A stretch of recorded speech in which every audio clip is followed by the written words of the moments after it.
Hello everyone, welcome back once again. Please like and share the videos they post, and please subscribe to my channel if you haven't done so. It really means a lot to me. It keeps me motivated to share new videos. So today I'm back with another game of mine from the Pariah's GM tournament. It was a last round game and one of the most crucial games of the tournament, maybe even the most crucial, because a win here would clinch me in the GM now, my first ever. This was a tiring marathon game. My opponent was none other than GM Nikolaidis Ioannis. He was white, I was black, and this game was really topsy-turvy. So please make sure to watch it till the end. He had the white pieces and he opened with d4. I go with d5, knight f3, knight f6, c4, c6. It was my preparation. I was kind of in a must-win situation. I got nothing to lose. I got the IM norm. I'm trying to go for the GM norm. E3, bishop f5. This is a fighting opening, and now he's already trying to get me out of theory with bishop d2. This is not even a book move. Yeah, this is a bit inaccurate, but yeah, he just wants to get me out of my preparation. I played e6, bishop c3, very principal, knight bd7, knight bd2, and h6, creating a way for my bishop to retreat in case of any knight h4 ideas. Bishop e2 and a5, expanding on the queen side. He castled. I played bishop d6, getting my bishop on the best possible diagonal. Queen b3. Attacking my b7 pawn, I played queen b8.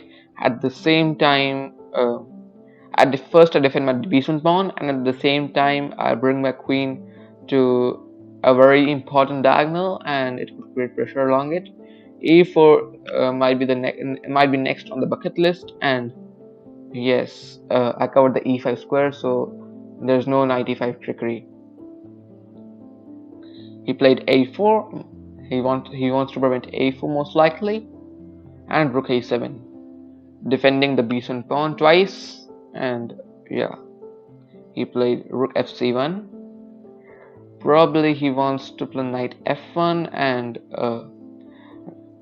guard the h2 pawn. Maybe even knight f1, knight g3 is the plan. And at the same time, he's lifting his rook to the queen side. I played knight e4 here. If he takes, then d takes e4, and he loses a pawn. Yeah, he has to move the knight and take the h2 pawn. Either he has to give a pawn on e5 or on h2. So he played h3. Yeah, just a natural move. I played bishop c7, guarding the b6 square, and I'm maybe playing knight d f6 later in the game, which is very annoying for him. At the same time, I'm even double guarding the a5 pawns, so he played knight takes e4, and of course I'm in a must-win situation. I have to keep the attack going on. I played d takes e4, which is a bit inaccurate. Bishop takes e4 is more principled, but d takes e4 keeps the attack going. But it has to be precise, and yeah, it's tough to do so. It's tough to be precise, yeah. Here, 95 unexpectedly gives white a bit advantage. Yes, but why would a human always hesitates to give up a pawn? Yeah. Knight d2 was played by him. I played queen d8.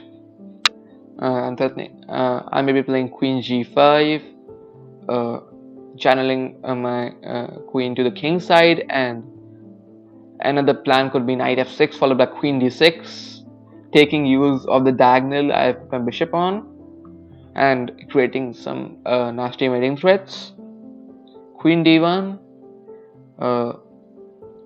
He wants to get his queen closer to the king so that mating threats can be avoided. But they play queen g5 anyways, threatening bishop takes h3, and now queen f1. A nice move. Just ignoring a bishop takes h3 threat, and it seems like a blunder, right? Yeah, but no, it's knight takes e4, and I lose my more important central pawn. For now, the h3 pawn isn't so important, as I have to defend myself even. It's something like queen g6, bishop d3, bishop f5, f3. I thought fight is okay, so I of course didn't go for it, and I shouldn't have gone for it. I played h5. Now h4 could be h4. I could play h4, and now even rook h6 followed by rook g6 or rook f6 could be an idea, which is dangerous for white. He played f4 now, and yeah, if I take en passant, then queen takes f3, and both the h3 pawn and the e3 pawn, they both guarded by the queen. So it's no use, and I played queen g6, keeping the threat of bishop takes h3 alive. He played queen f2, and yeah, I realize here that bishop takes h3. After bishop takes h3, again there is knight e4, and white is okay. So instead, I played queen h6, threatening the g5 break and opening up the g file, which can't be prevented. Knight f1, or probably the knight wants to go to g3. I played g5, bishop d2. He's playing a bit defensively for now, but he's threatening knight g3, which is a bit unpleasant for me. Knight g3, I move my bishop, and then f5. h4, preventing any knight g3 stuff, and then knight h2. He sees that I weakened the g4 square, and of course he's a grandmaster, a very strong one, and now he's threatening to go to the g4 square. But then I realize that's not much of a problem. Rook g8, and now knight g4. Bishop takes g4, h takes g4, and now f5. I want to open up the g file and start resume. Yeah, I've already started an attack. I want to resume my attack that he has stopped temporarily. He played gf5, ef5, rook a3. The plan is to probably cover the 6th rank in case of any exchanges on f4. And by the way, fg5 fails miserably to rook takes g5, and h3 is unstoppable. White's king is just doomed. Rook a3, c5, and now I'm planning to bring my second rook, so the king side is going to be very pleasant for me and very disturbing for him. He played d5, and if I play rook a6, there's a bit disturbance with rook b3, and yeah, I'm feeling a bit uncomfortable. My recent pawn will be hanging, and if I play b6, then yeah, my rook can't go to the king side for now, at least for now. I have to maybe back up my rook and bring it from some other ranks. And I played king d8. Resuming, I want to play rook a6 and rook ag6, because if he plays rook b3, I play king c8, and my recent pawn is well defended. But he's a grandmaster, and d6, he has to create problems for me. He's a fighter, and yeah, he's doing whatever it takes to pose problems for me.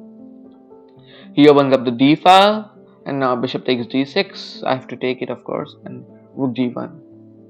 He's trying to create counterplay on the d file. I play king c8, sidestepping from the danger. Bishop c1, opening up the d file, rook a6, and rook d5, attacking my f5 pawn, which is seemingly weak, but yeah, queen h7 defends it. He played bishop d2, and I think he missed this, or yeah, maybe it was on purpose, but probably he missed this. Knight f6, traps the rook, and I win an exchange. And he thought for a minute or so and played bishop c3. Yeah, just completely giving up the rook, knight e5, cd5. Technically an exchange, yeah. c4, attacking his rook. I thought he'd move it, but yeah, he's trying to pose problems. Bishop c4, completely ignoring the threat on his rook.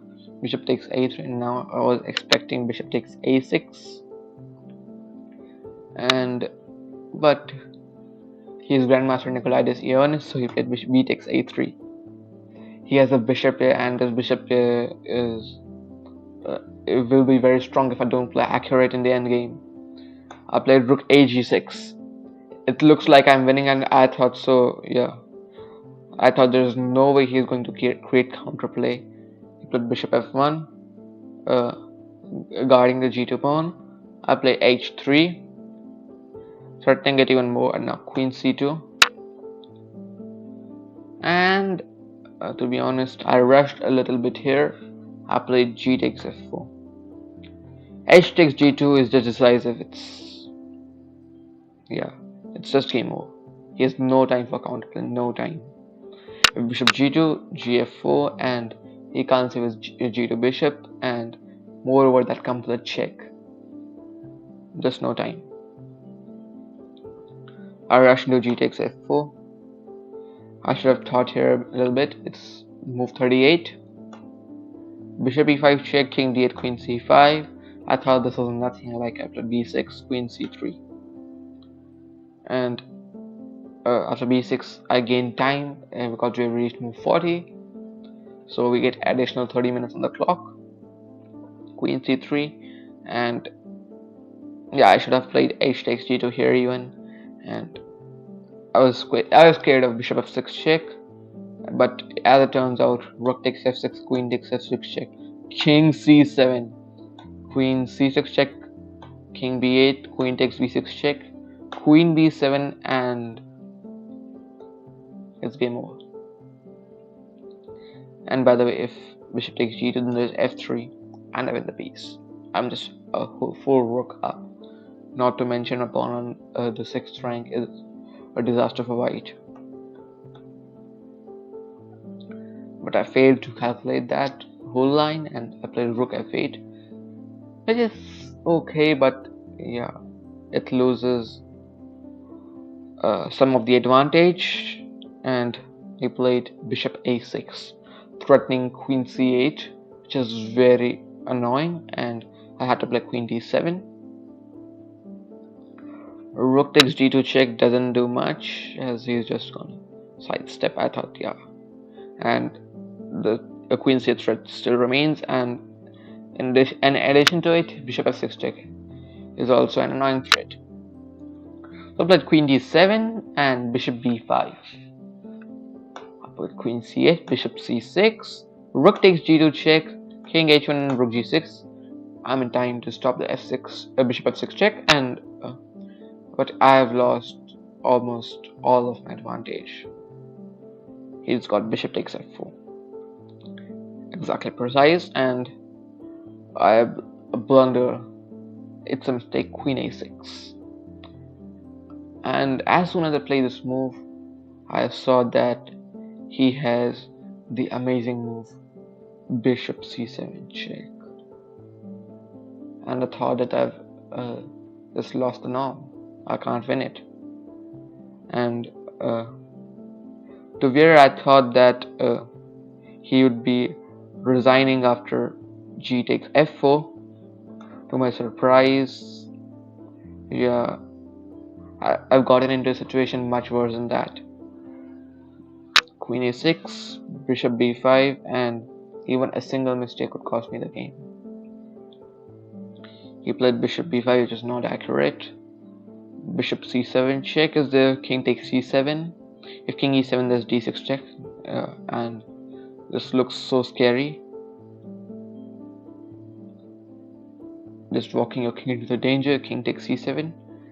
I had to give my queen, and even surprisingly, bishop takes a6 check is not winning for white. Sorry, king takes a6, and it's actually black is winning.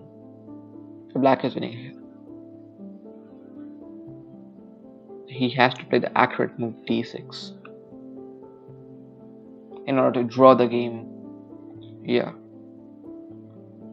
And by the way, you might be wondering what is the winning plan after this. For example, queen c4 check, right? We play king b7, queen b5, and now we can guard the 7th rank. And yes, so slowly but surely bring our rook to g2. Maybe first, the first priority is to c7, then g2, and white's king is stuck in the corner and he's in trouble. There are threats on the back rank. Maybe the queen will be on the defensive, and the queen in the defensive doesn't do much. Here to play d6, and if I play queen a7, I end up getting mated. If I play queen 8, there's mate in 1. If I play rook takes d6, I'll lose both my rook and the queen. I have to play queen takes b5 here. Although this did not happen in the game, here's a very instructive line. You do not have to rush into a takes b5 as rook c8, and again the same ideas. It's winning for me again. You have to play queen c7 check first. If king a8, a takes b5, and you just repeat, at least you have to draw. If king a6, a takes b5, king takes b5, and a4 check, just to avoid any counterplay. And yeah, if king a4, then queen c4, and just it's a perpetual. No matter where the king goes, the queen will go side by side, and yeah, it's a draw. If king a6, same story, queen c4, and the queen will come to c7 next. And if king goes to 8, then queen c6, and it's draw. So yeah, this was a nice line, but thankfully, unfortunately for me, he didn't play it and played bishop b5. I was very relieved here, very relieved. Queen b7, and now queen e5. Although he's bringing his queen to such a strong diagonal, I'm still okay. Rook fg8 here. The only move to maintain the advantage. Bishop h2, as I'm threatening a very nice idea. For example, if he plays, bishop c6, rook g1, king h2, rook g2, and surprisingly, this is a mate.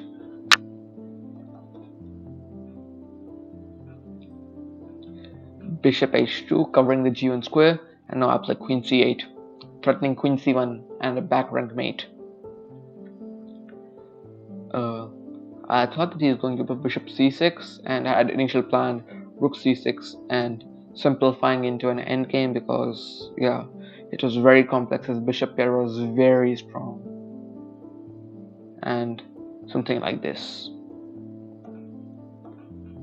At some point I'll escape the checks and the endgame is winning for me. But he made my task easier by playing bishop f1.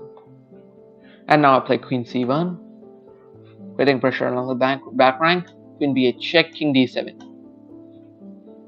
Yes, if king e7, then queen e5 check is a bit shaky for me. I played king d7 without avoiding any risk. Queen b7 check, king e8, queen b8, king f7. And by the way, the squares on the c file are covered by the queen, so there's no queen c7 check or queen c8 check. Queen f4, guarding the f1 bishop, and now rook g5. There are no checks, no good checks at least, and everything is well defended. d6, queen d1. I'm keeping an eye on the d pawn and threatening queen f3 check, exchanging the queens. He plays bishop g3, and I think for around 5 to 6 minutes here, I was deciding between queen f3 check and rook takes g3 because he's sacrificing a full bishop. Apparently rook takes g3 is winning as well, but yeah, it was tough to calculate. Queen f5 check, king g7, something like this. I have to play king h6, queen check, rook 3 g6. If queen h4, there's queen h5. So queen f4, and the king goes on a spiritual journey. Yeah, and just kind of triangulation,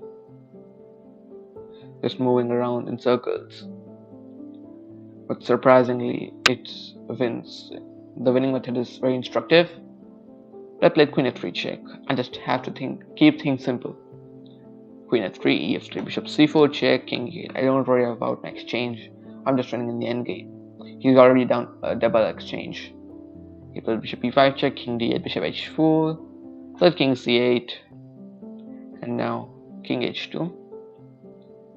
Played rook g2 check, king takes h3, and now apparently rook g1 is the cleanest, threatening rook h1 mate, and king h2 fails to rook g2 followed by rook h1.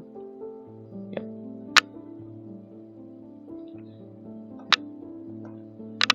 And something like d7 check, then there's king b7. A nice idea. If he promotes to a queen, there's rook h1 mate. He has to promote to a knight, and now king b8, knight c6, king a8. He's running out of checks. I kept it simple. I played rook h8. Yes, in this position, he resigned as just threatening rook takes h4, and after I win this dark squared bishop, my plan is to go rook g1 followed by f2 and f1 queen. He has to give his second bishop then, and yeah, I'm just a rook up. So this game clinched me my first ever GM now, and I hope you enjoyed this nail-biting thriller. See you soon. Goodbye.